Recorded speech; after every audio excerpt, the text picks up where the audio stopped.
It's Wednesday, July 27th, 2022. I'm Jackson Bird. Today, cryptographers have identified the first known secure global communication system in the form of 19th century newspaper ads. Plus, a fourth patient has been effectively cured of HIV. And Netflix is retroactively editing Stranger Things. The edits are not as big a deal as they seem, but the fact that Netflix can implement them so easily raises bigger questions about the future of arts and entertainment. Here's some cool stuff for your ride home. Long before apps like Signal, if an everyday person wanted to send an encrypted message to someone, they had to get creative, especially back in the 19th century. A group of explorers hit on a solution that at first sounds counterintuitive. They published their messages as ads in a globally distributed newspaper. But they published them in code, a code so strong that it has only begun to be broken 170 years later. Cryptographers Alonka Dunnan and Klaus Schmeh and journalist A.J. Jacobs presented their findings earlier this month at the HOPE 2022 conference here in Queens. HOPE is the Hackers of Planet Earth conference, which amazingly, in its long-anticipated pandemic-delayed return, was this year titled A New Hope. Anyways, the focus of these cryptographers' presentation was a series of 50 mysterious ads that were printed in the British newspaper The Times between 1850 and 1855. Attempts to decrypt the ads have occurred over the years. The Times itself republished one of the messages in 1980, asking readers to give decryption a shot. And 12 years later, cryptographer John Robson identified a handful of patterns evident in the messages, which he detailed in his journal Cryptologia. Robson's findings were one of the leads that Dunnan, Jacobs, and Schmeh used to eventually crack the code. The other resource they used was a codebook called the Marriott Signal Code, which was published in 1817, a few decades prior to the appearance of these ad messages in the Times. Quoting Vice, "This codebook uses 4-digit groups or numbered groups as a system for sailors to send each other encrypted messages using flags, which represent different numbers.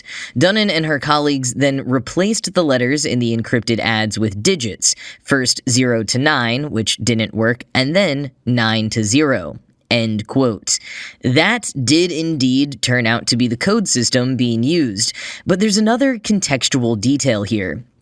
Dunnan made the connection between the ads appearing solely from 1850 to 1855 and the Arctic expedition of English naval officer Richard Collinson, which lasted exactly from 1850 to 1855. Could it be that the contents of these messages related to that expedition? Well, first, some background on the expedition. Quoting again from Vice, in 1845, explorer Lord John Franklin set out from England on an expedition with 2 warships called Terror and Erebus, with the goal of finding the Northwest Passage, a sea route that connects the Atlantic and Pacific Oceans through the Arctic Ocean, a faster way to get from England to India and the rest of Asia. 3 years later, Franklin and his 129 men vanished and were never heard from again. In 1850, the English naval officer Richard Collinson was sent to the Canadian Arctic in hopes of finding any traces of the Franklin expedition, or at least figuring out what happened to the explorer and his ships. End quote. Collinson's expedition ultimately failed, both at finding Franklin and his crew, and ultimately being beaten to the punch in all of his Northwest Passage-related discoveries. But while the expedition was ongoing, Collinson and his crew inadvertently made history with the first secure global communication system that we know of. After using a variation of the Marriott Signal Code to begin decoding the messages, Dunnan and her crew discovered that the messages were updates sent to and from the expedition crew and their families. Rather than important covert messages about the expedition sent to the military or their funders, it was simply a way to keep in touch with loved ones. But why go through all the trouble? Well, basically, communication was tough back in the 1850s, and the nature of an exploratory mission meant they wouldn't always know where they would be or what technology they would have access to, but they did know that the Times was then distributed to just about every major city in the world. So no matter where they went, the explorers would be able to pick up a copy of the newspaper and scan it to see if there were any coded updates from their family. The bulk of the messages contained updates about trips family members were taking, new children being born, and general reassurances that certain relatives were doing well. It's all just kinda nice. But if you want a story that's a bit steamier, while they were digging through newspaper archives, the team also discovered other messages published in code in 19th century newspapers that, once decrypted, have turned out to be love letters. Almost more like missed connections, just notes pining for people. Vice referred to them as sexts, which I guess through the lens of 19th century English propriety could be the case. And sexting is certainly one reason folks opt for the extra security and privacy of encryption these days too, so I guess some things never change.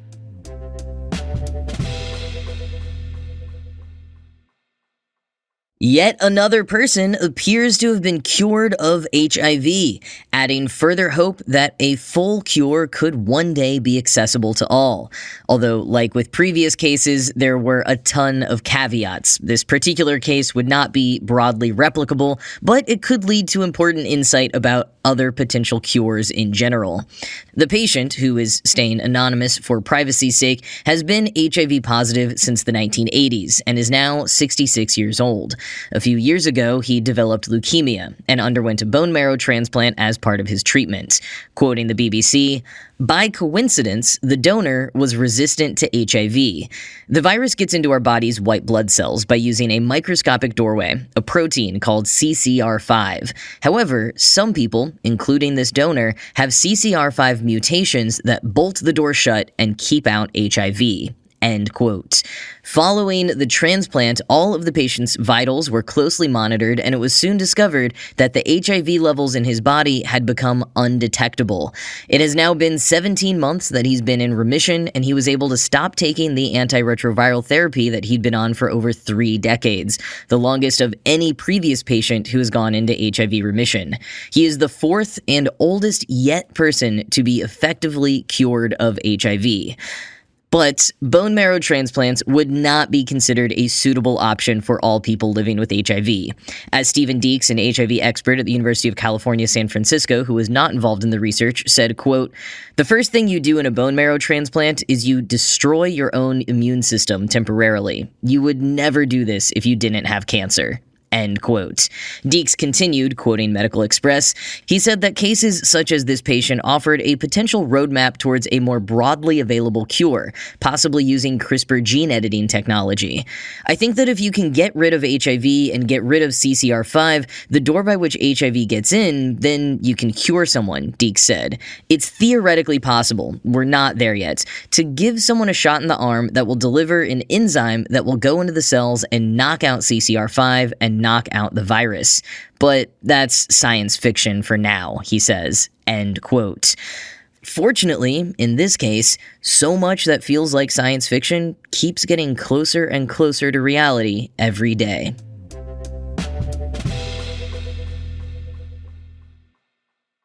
So there are a lot of headlines going around today about Stranger Things creators the Duffer Brothers retroactively editing some episodes of the hit show on Netflix. Now, some of the headlines are straight up false, and others are basically clickbait for the fairly underwhelming edits that did really happen. So I thought I would clear up what is actually going on, but also talk more broadly about the value of retroactively editing film or TV, or as the Duffer Brothers call it, George Lucasing. As Jack King pointed out in the UK GQ, bug fixes and software updates have become the norm to us these days, in gaming, in apps, and while King makes a decent argument that it allows game studios to be kind of negligent because the product no longer has to be perfect on day one, I would say that the concept has been mostly ingrained in us by now. Even among early adopters, a lot of us don't expect something to be at its best when it first launches. And if it's something like an app or a game simply fixing bugs or maybe adding features over time, there's usually no issue. But anytime one of them changes something that users have no ability to revert back to, be that a feature, an interface, or the core of the product in some way, that is when you get a bit of outcry.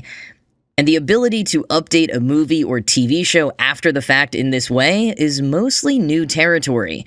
The big exception, of course, being George Lucas, who infamously took advantage of the 1997 20th anniversary remasters to introduce major changes to scenes and characters.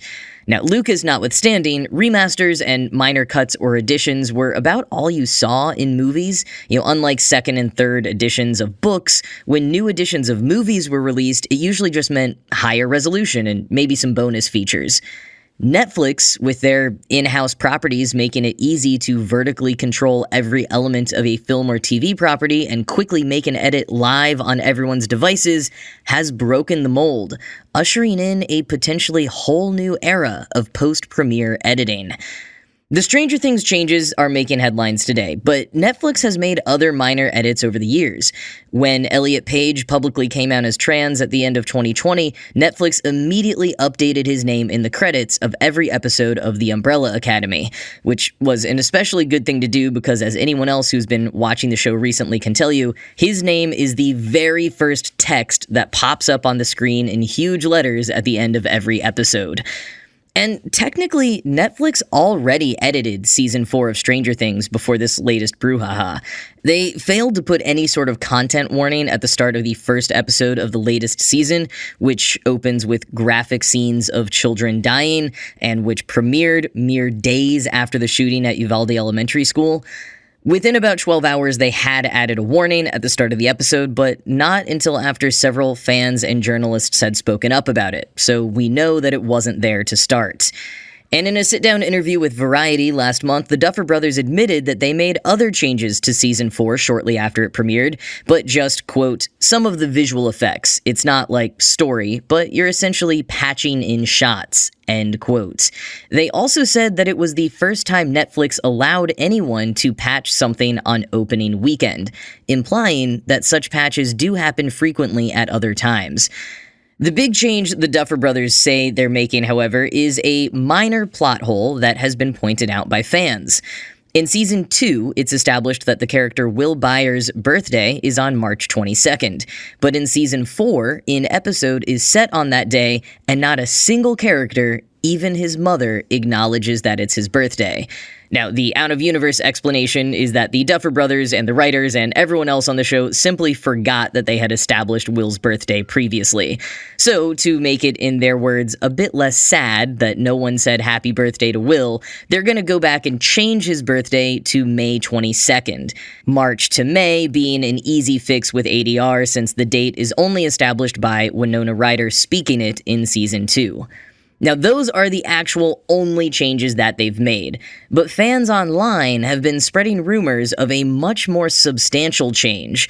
Some have claimed that an entire scene from Season 1 had been cut out, one in which high schooler Jonathan Byers takes some peeping Tom photographs of his classmate Nancy. Now, Jonathan has gone on to become a beloved character over the seasons, but that first introduction to him still rightfully leaves a sour taste in some fans' mouths. So the idea that Netflix was trying to remove a moment of wrongdoing from the character has faced a bit of critique.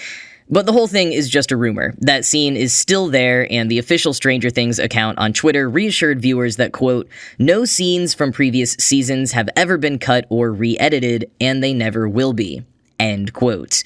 That's some precise language considering edits are being made, just not to whole entire scenes. And that gets me back to the larger idea of directors changing film and TV shows after they've premiered.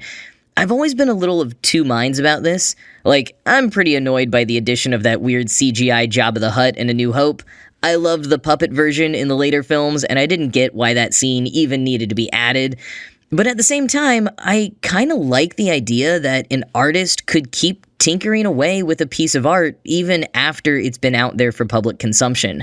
I mean, I certainly took full advantage of the paperback publication of my book to make substantial edits, and I've edited my YouTube videos a little here and there to the extent that the platform allows.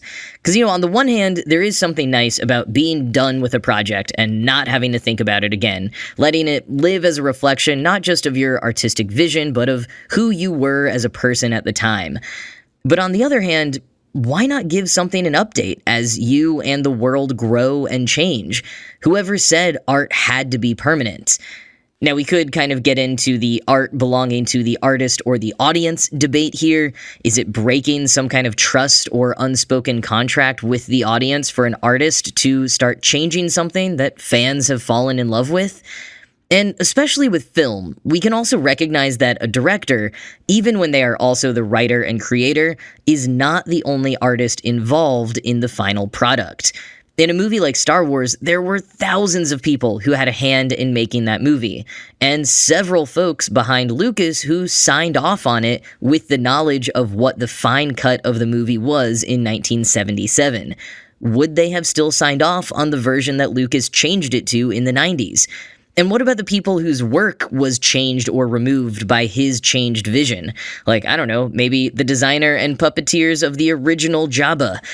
And I mean, that's just the nature of industries like film and TV. Actors are especially aware of this. You could go in for several days of shooting, not to mention weeks or months of preparation, and end up being completely cut from the final cut of the movie. But hey, you still got paid. And no, the Duffer Brothers didn't edit out the scene of Jonathan taking photos of Nancy. But if they did, that would be on a level of editing that totally changes the story. It's like when Lucas changed A New Hope to have Greedo shoot first. That sanitizes Han Solo's character and strips him of the complexity of being this hot-headed smuggler who grows and changes over time to step into the hero role. And similarly with Jonathan, what he did in that episode sucked. He took non-consensual photos of a classmate in her underwear. Not okay.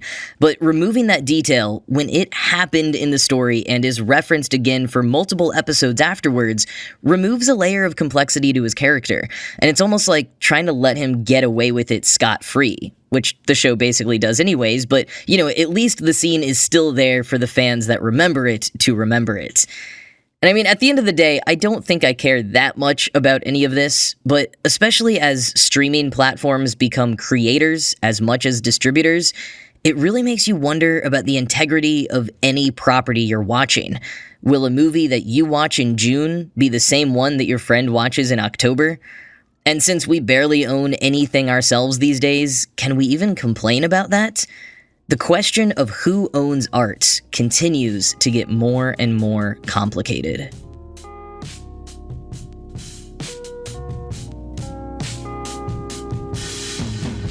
That was a bit of a longer one today, so that is going to be it from me for today. This show was produced by Ride Home Media. I'm Jackson Bird, and I will talk to you again tomorrow.